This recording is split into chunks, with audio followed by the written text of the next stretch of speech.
أعوذ بالله من الشيطان اللعين الرجيم بسم الله الرحمن الرحيم فوض أمري إلى الله إن الله بصير بالعباد ولا حول ولا قوة إلا بالله العلي العظيم حسبنا الله ونعم الوكيل ونعم المولى ونعم النصير والصلاة والسلام والتحية والإكرام على الرسول المسدد المصطفى الأمجد المحمود الأحمد الذي سمي في السماء بأحمد وفي الأرض بأبي القاسم محمد اللهم صل وعلى أهل بيت الطيبين الطاهرين المعصومين المظلومين المنتجبين الذين أذهب الله عنهم الرجس وطهرهم تطهيرا اللهم صل على وقل رب اشرح لي صدري ويسر لي أمري واحلل عقدة من لساني يفقه قولي أما بعد قال الله تبارك وتعالى في كتاب الكريم بسم الله الرحمن الرحيم لن تنالوا البر حتى تنفقوا مما تحبون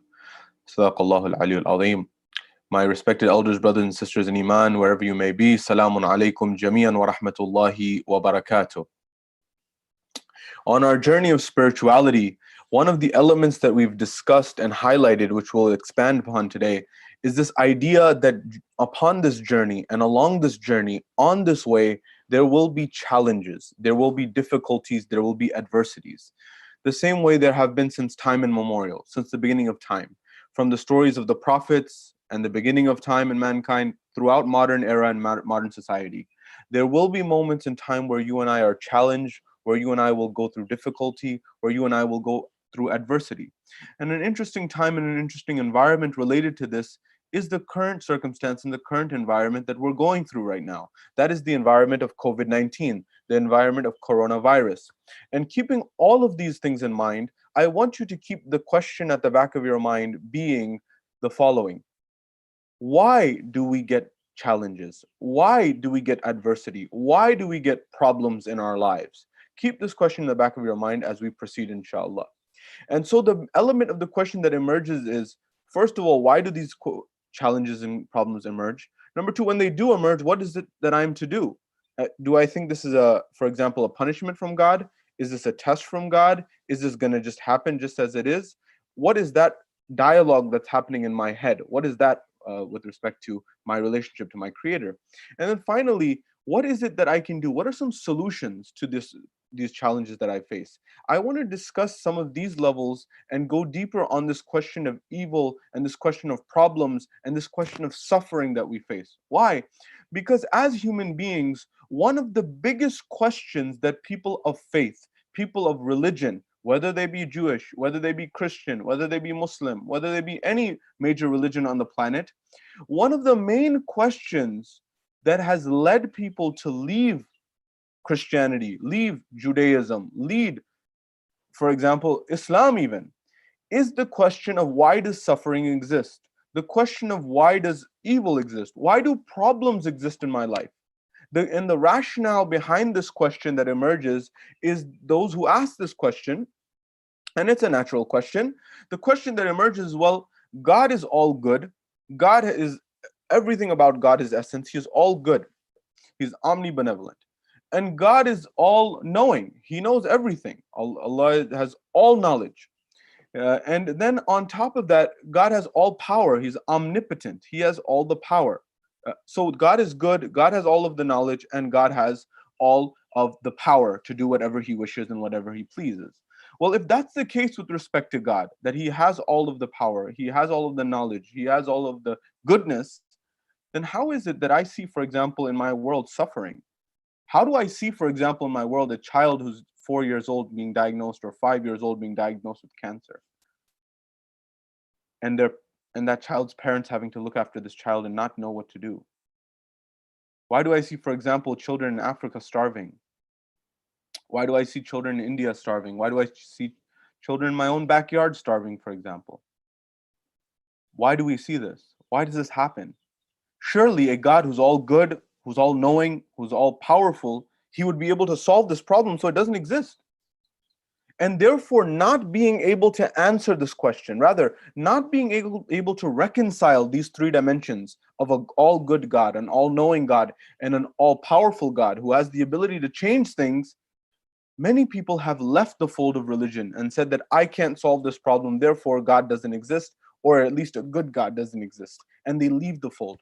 And many of the people in our communities, young and old alike, are not immune to having these thoughts, are not immune to having these questions. They have the same questions. And it's fair and fine to have these questions. They arise naturally many a times. But this goes back to the worldview that we look at the world from and the lens we look at the world from. Ask the questions, no problem at all. In fact, it's encouraged within our viewpoint of the school of the Ahlul Bayt. But at the same time, it's very important to seek out the answers and not say, oh, the answer is not available to me on a silver platter and I don't get it, therefore it doesn't exist, therefore I leave religion. You should try to strive to find these answers because the answers are there. Therefore, in the brief moments that we have together, I want to look at and I want to highlight a few dimensions.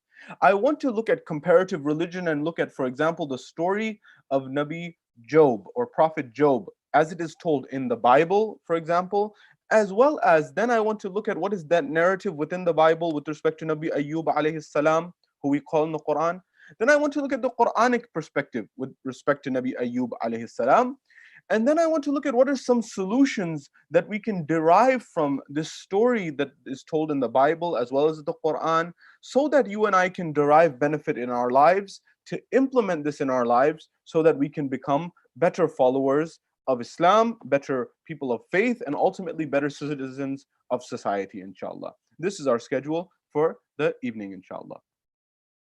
With respect to point number one, what is the story of Ayyub alayhi salam, and how can Ayyub alayhi salam help us to try to understand this question of why is it that there is suffering in the world, but more importantly, why is God just, for example, is God wise? These are the two main pillars that the story of Ayyub alayhi salam, Nabi Job or Prophet Job in the Bible looks at, as well as in the Quran, for example, highlights to this are made.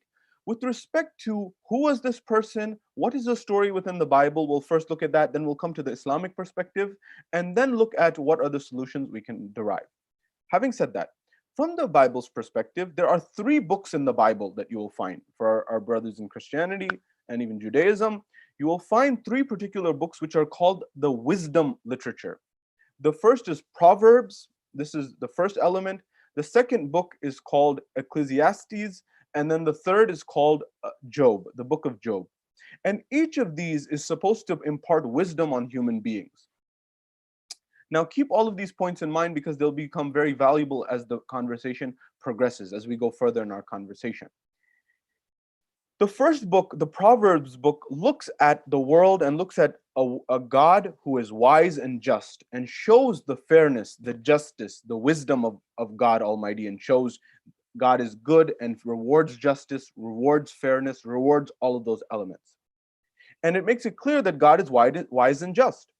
The next book that comes forward, Ecclesiastes, comes forward and begins to raise questions on some of these things and says, well, if God is good and if God is wise and if God is just, then how is it that people suffer? How is it that people go through difficult times? How is it that people have to deal with difficult situations? How is it that someone may lose their wealth? How is it that someone may lose their family? How is it that someone may lose their health? How is it that a child suffers, for example, the cancer example that I gave earlier? So this is the second book of the wisdom literature in Christianity, of this idea of Ecclesiastes, who said that actually the matter is like smoke. And you'll remember Surah Dukhan in the Quran al-Majid wal Furqan al-Hamid, which will be reciting in the nights of Layal al-Qadr. And he says that, for example, that this solution or this matter referring to God being all wise and God being all just is more like smoke, that it's not so clear about it being good or bad and whether he's wise and just in reality. I say this very importantly because look, we are imparting on some of the most spiritual nights of our lives in the next few days of the year, and in general, these may be for our life. That is Layali al-Qadr, the nights of Qadr. And this is the time to develop our spirituality, to develop a connection with Allah subhanahu wa ta'ala. But if I have resentment, if I have doubts with my Lord, if I have resentment towards my Lord, if I feel even animosity towards my Lord for the difficulties that I have in my life, how am I to build that relationship? The first step is perhaps to have a conversation with Allah. and think about things in a different way. Is it really a test? Is it really a trial? Is it really punishment? The jury is still out on that matter. So the second book in Christian literature I mentioned refers to and brings up the question, well, if God is wise and just, how is that the case? The first one, Proverbs, says God is wise and just. That's the summary. The second one says, well, how is it that God is wise and just if there's suffering in the world? People are dying, people are losing wealth, people are losing their families. Then the third book, which is called the Book of Job in the Bible, or who we would call Ayyub alayhi salam, this book emerges and it tries to answer this question with respect to, is God all wise and is God all just? So what happens? The story begins in a place called Uz, which is outside of what is the Middle East or modern day Palestine, Israel region. It's outside of that region. It's away from that. It's called Uz. And on top of that, many of the people who are mentioned are non-Israelites, as the Bible narrates, and are people, the time and space is being not as focused or emphasized in the biblical narration of the story. And the people who have commentated on this have argued the reason for this is because God didn't want the time and space to matter, to say that this is a timeless narration, that this will help you in all of times, whether it's for example, London in 2020, or for example, in Palestine in 2000 years ago.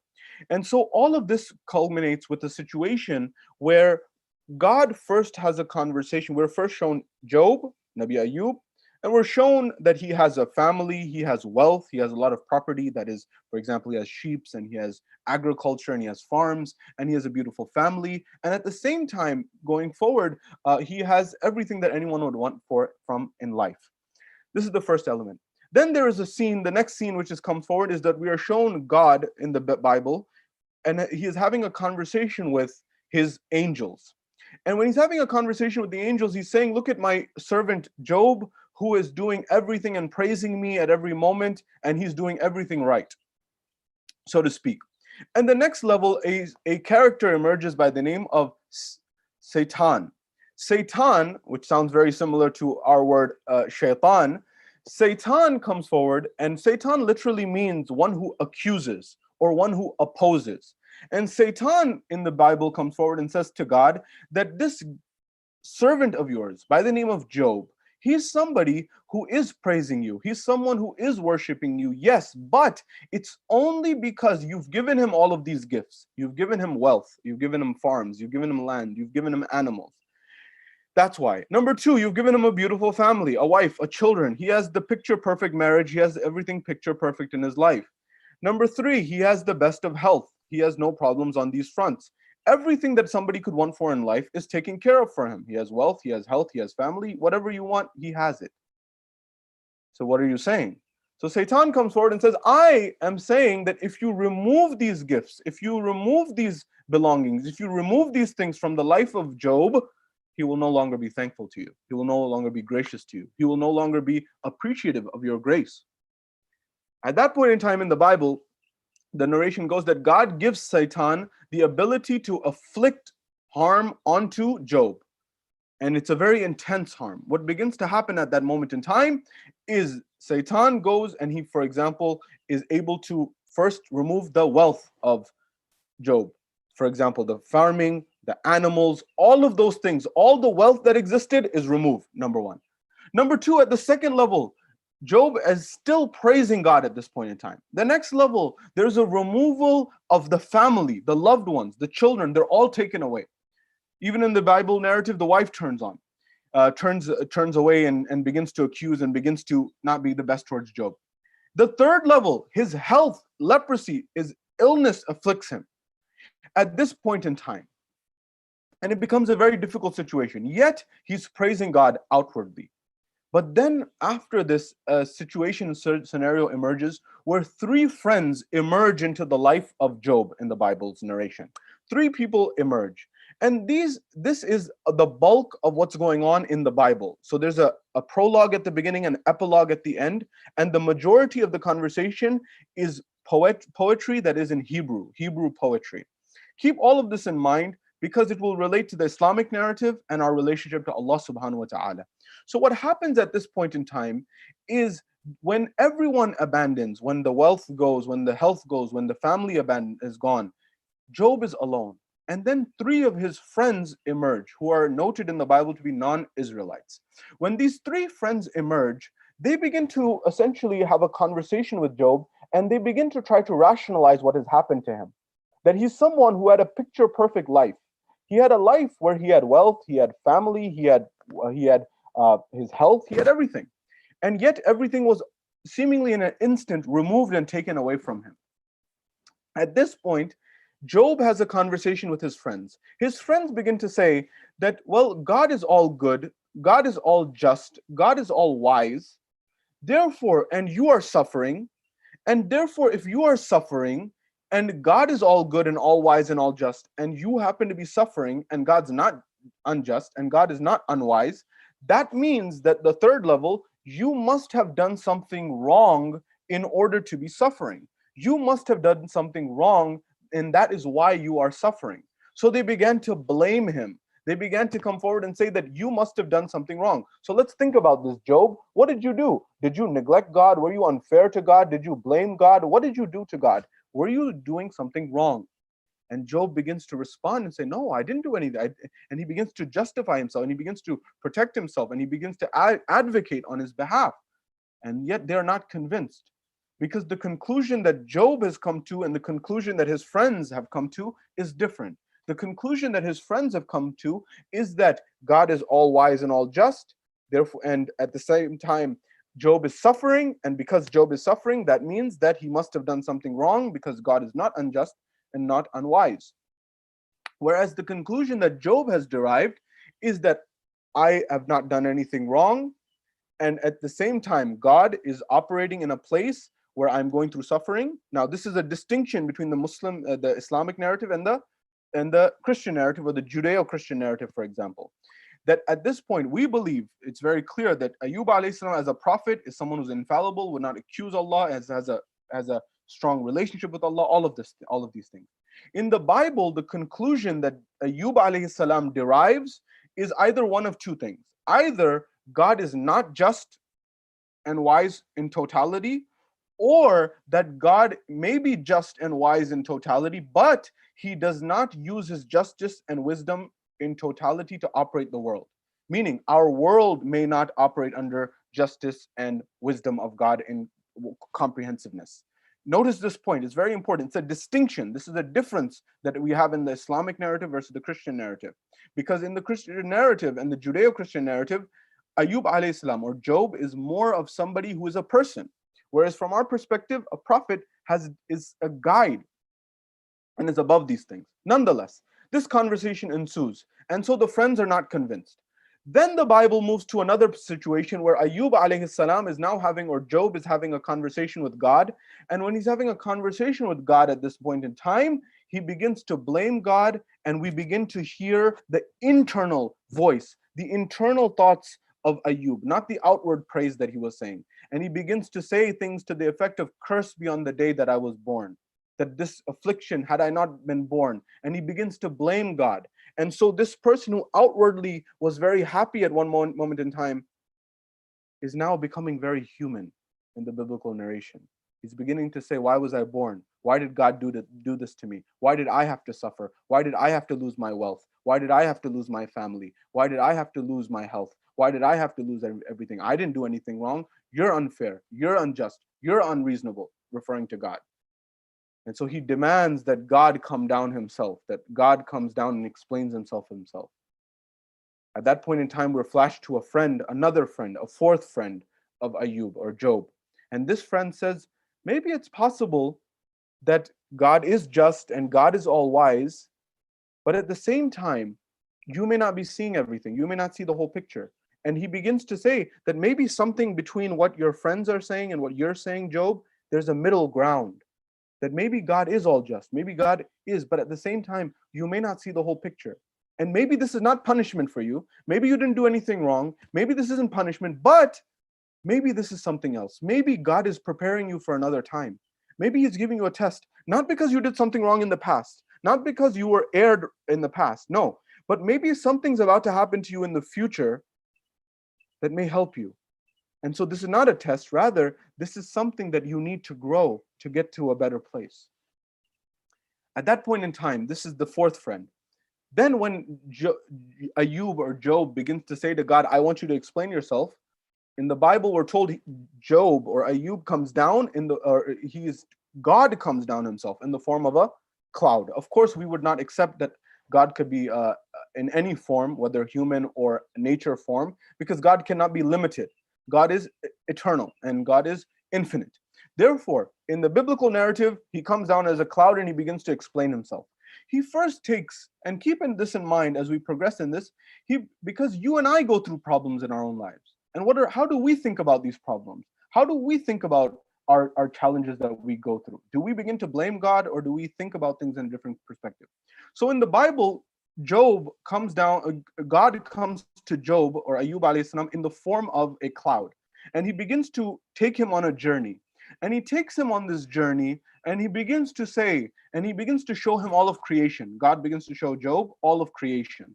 He begins to show him, for example, the seas and he goes to the mountaintop and shows him the goats and the mountain sheep and all of these things. And he shows him the birth of these animals, their offspring, and he shows them all of the depths of society and all of the depths of creation and all of the depths of nature, and he begins to show all the different intricacies and all the webs of creation and life. And Job is witnessing this and watching this and seeing all of this.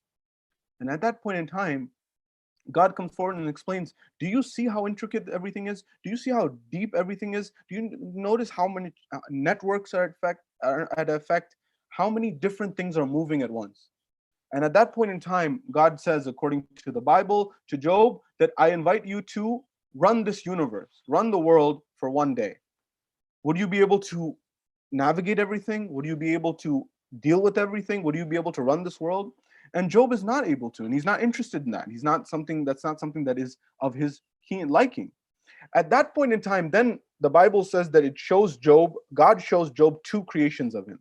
One's a behemoth, another is another creation. One is, some have argued that one is one type of creation and they're two beasts. And these two beasts, they are not the nicest ones. It would be like us looking at a documentary on National Geographic, for example, and seeing two beasts in the savannah. Think about a lion and a tiger, for example, fighting one another, or something like this. These two mammoth creations, or a crocodile and a hippopotamus, as some people believe these are the two creatures, or the prehistoric versions of them. They begin to fight. Well, are they bad? Are they good? Are they just neutral? What are they? They're acting on instinct, for example. But when I see from the lens of my view, and I see, for example, a lion and a tiger fighting, for example, and one kills the other, does that mean it's bad? That's one way of looking at it. Another way of looking at this perhaps is to come forward and say, well, hold on, maybe that's just nature. That's how biologists look at the world. And they say, maybe that's just instinct. And maybe there's a greater good in this. Maybe when one of them dies, for example, let's say the tiger kills the lion. And when the lion dies, for example, the tiger is able to eat. And then the tiger takes whatever it's able to take. And then whatever's left, for example, the ants begin to eat, the insects begin to eat, and other creatures begin to eat. And maybe that's a natural part of the world. How do you know this is good? How do you know this is bad? These questions emerge. And so at that point in time, a clear verdict on this is not given. But what God seems to be saying to Job or Ayub is that this whole puzzle is much more complicated than you can think, than you can rationalize, than you can actually understand. And then the Bible moves to the situation where God gives back to Job everything he had. In fact, he doubles it. He gives him more than what he had. He gives him his property and his wealth back in double fold. He gives him back his family more than before. He gives him back his health more than before. But the question that emerges here is this a reward? Is this good? Because look, if you analyze it, God said that those things that happened weren't punishment. You losing your health, you losing your wealth, you losing things were not a punishment. Well, does that mean that getting something in your life, getting these things double and more than before, does that mean that this is all good? Does that mean that this is all a benefit? Well, no, not necessarily. And so what the conclusion that the Bible gets to is that actually it's that Job begins to live, or Ayub begins to live a life where in the good times and in the bad, in the positive and in the negative, he begins to trust divine wisdom. he begins to trust the wisdom of God. And as you can see, this was something that was personified in the lives of the Ahlul Bayt more than anything else. That is, in the life of Rasulullah, in the life of Amir al-Mu'mineen, in the life of Imam Hassan, alayhi salam, Imam al-Hussein, all the Imams all the way down the line, to the extent of Lady Khadija, Fatimah al-Zahra salamullahi alayha, and Lady Zainab salamullahi alayha. They had this trait that they encouraged us to adopt as well in our lives, to be thankful and grateful and have trust in God Almighty in the good times as well as in the bad times.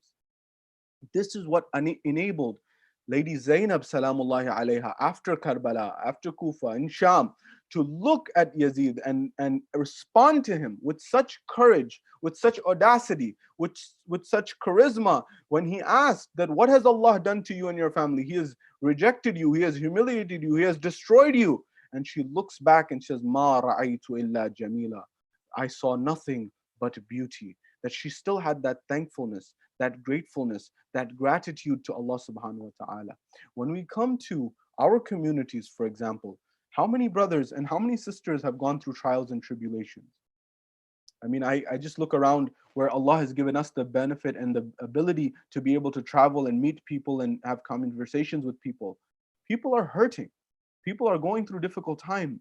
I know a brother from our community who suffered from visual impairment, for example. He was physically unable to see.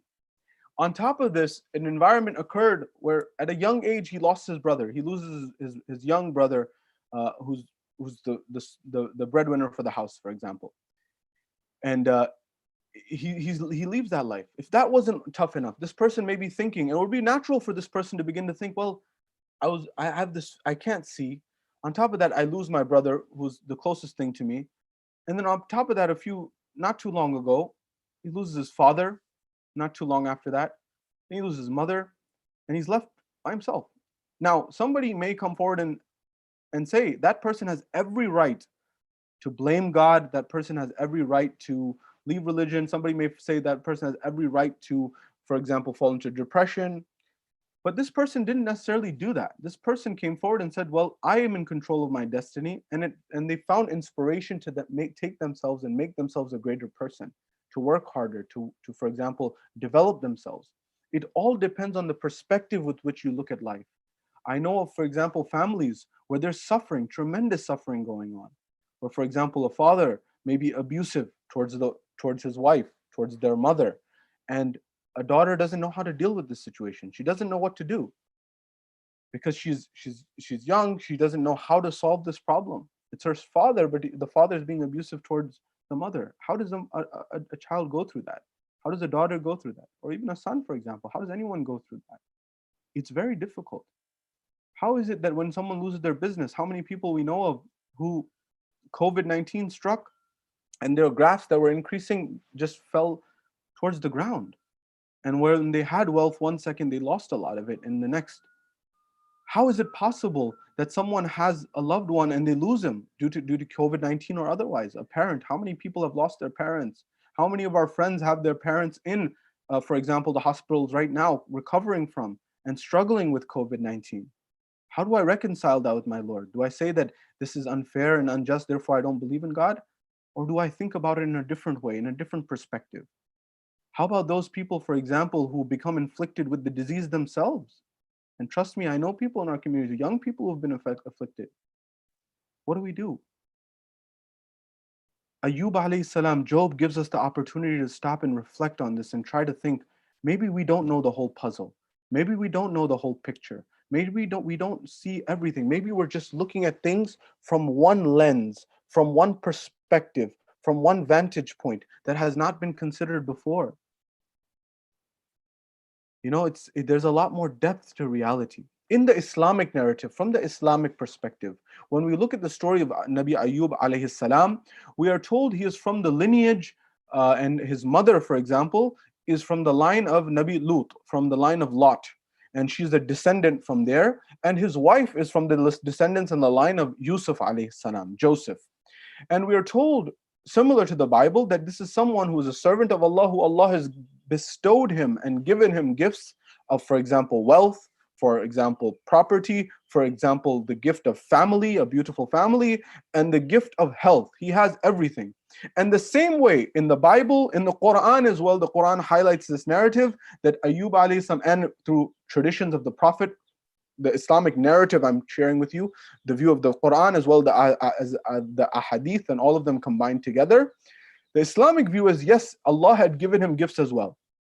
And the same way that the Bible said that, for example, Job was being praised by God, the same way Allah subhanahu wa ta'ala knew that this was his servant who had all the gifts. At the same time, in the Quran, we're told, and in the Islamic narrative, I should say, from the view of Islam, that shaitan came forward and complained to Allah and said that this servant of yours, you've given him all the gifts, you've given him everything, you've given him wealth, you've given him family, you've given him health. But if you remove these things, if you took them away, then this person, this servant of yours, Ayyub, would no longer be grateful. This Ayyub would no longer have that trait of gratitude and thankfulness towards you. And when he looked at this idea that the Bible says with respect to Job, and the Quran al-Majid wal Furqan al-Hamid says with respect to Ayyub alayhi salam, that shaitan or Satan, as mentioned in the Bible, is someone who's coming forward and alleging to God that if you remove these gifts, if you remove all of these things, then he will no longer be thankful. The Quran says the same, that Ayyub alayhi salam, that Allah had this taken away, shaitan accused, and his wealth was taken away, so his property began to be taken away. Then at that moment, his health, his family was taken away, his children were taken away. And then on the next level, his health, he became leprosy afflicted him, and he was taken away from the town. And at that point, he still had trust, he still had belief in Allah subhanahu wa ta'ala, up until that one moment where he says and he utters to Allah subhanahu wa ta'ala, "Oh my Lord, I have been afflicted." It's a sort of dua. Keep this in mind as the nights of Laylatul Qadr and the end of Shahr Ramadan approaches. The way that we have a conversation with Allah subhanahu wa ta'ala, with God, is important. He began to say from the bottom of his heart that, "My Lord, I have been afflicted." What was the thing that hurt Ayyub alayhi salam the most? He said those words that the people would say to accuse him hurt the most. Did losing the wealth hurt? Certainly it hurt. Did losing your children hurt? I'm sure it hurt. Did losing your health hurt? I'm sure it hurt Ayyub alayhi salam. But he said what hurt the most was when people began to say, "Ayyub, you are suffering because you deserved it.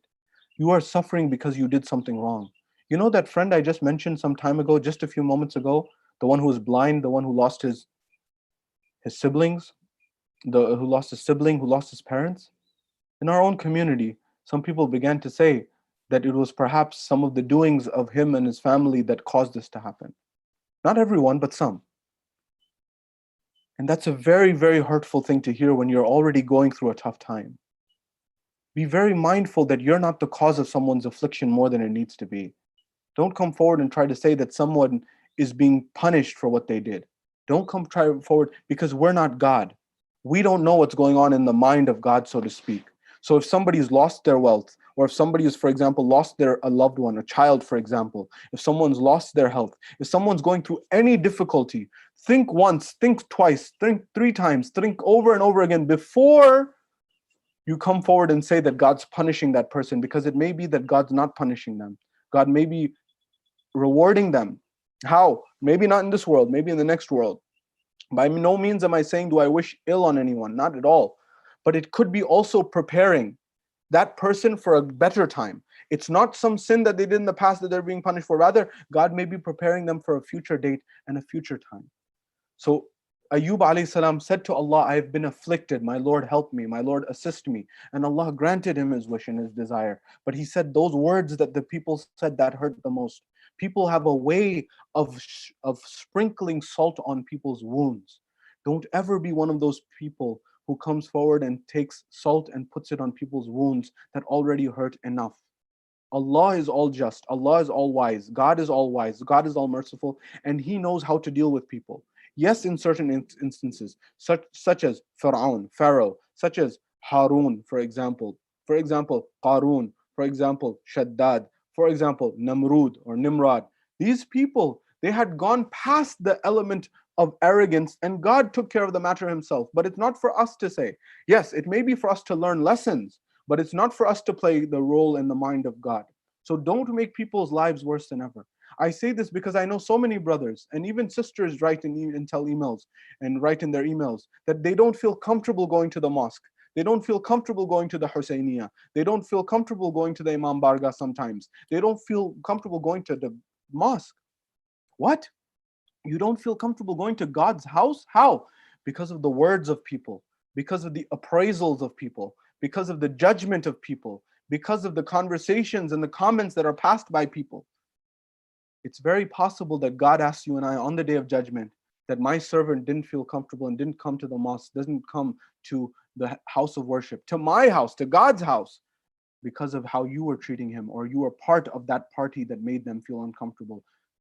Don't be one of those people. Ayub alayhi salam in the Quran as well is given all of the gifts back from Allah subhanahu wa ta'ala in more than before, in double fold. He has given back his wealth, he has given back his health, he has given back his family, and he's given back his youth. And all of these elements are given back to him so that he develops and he goes and he grows even more than before. The lesson that we take away from the story of Nabi Ayub alayhi salam is that in the good times and in the bad times, the same way in the Bible, the same way in the Islamic narrative, that Ayub, after going through this difficulty, the realization that he had was that one should trust God in the good and in the bad.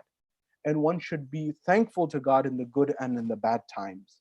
Because there's a divine wisdom which we may not fully understand, which we may not fully be able to acknowledge. This is not talking about those things, those challenges that are part of our own life. These are not because of those challenges that we inflict in our own lives because of our ignorance. These are referring to things that we can't fathom, that we're not understanding. It's very possible that God is using this to help us grow. Therefore, at every moment in life, try to be thankful to Allah subhanahu wa ta'ala. Try to be appreciative of Allah subhanahu wa ta'ala. And try to have a grace and gratitude and thankfulness in your life.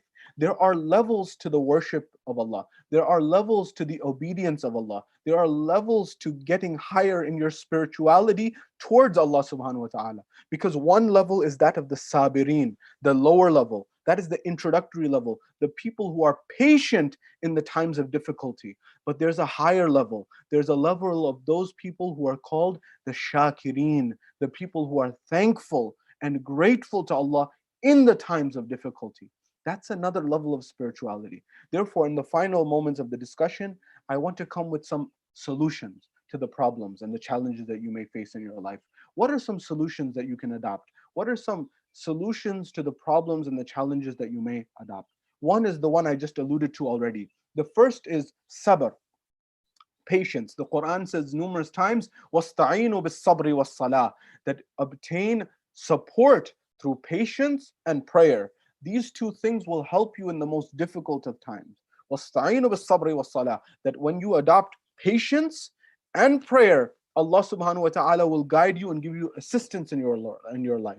That prayer can be, and that patience can be extremely valuable and extremely helpful. What's another tool that you and I can adopt in order to solve our problems? Well, second one is actually counsel, is actually advice. Believe me when I tell you, some of the most successful people in the world, in entrepreneurship, in business, for example, in movies, in theater, and you name the aspect of life, some of the most successful people in the world, let's take Warren Buffett as an example, one of the richest people in the world.